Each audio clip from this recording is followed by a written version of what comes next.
Fried rice చేస్తున్నాను. 2 కోడిగుడ్జి, పచ్చిమిర్చి, టమాటా, సగం బంగాళదుంప, క్యారెట్, కోడిగుడ్లు వేసేసుకోవాలి. వండేసుకుని ఇలాగా పొలుకు మీద వండుకోవాలి. సలార్ పెట్టేసుకోవాలి.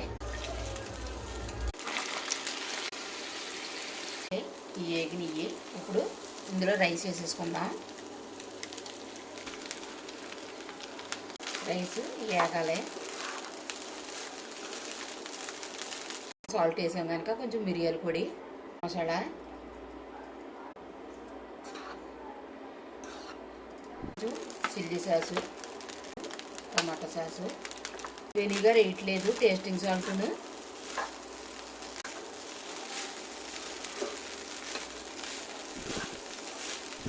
ప్రెస్ అయిపోయింది. ఈ వీడియో కనుక మీకు నచ్చినట్లయితే సబ్స్క్రైబ్ చేయండి, లైక్ చేయండి, షేర్ చేయండి, కామెంట్ చేయండి. చూస్తున్నారు కానీ ఎవరు సబ్స్క్రైబ్ చేయట్లేదు.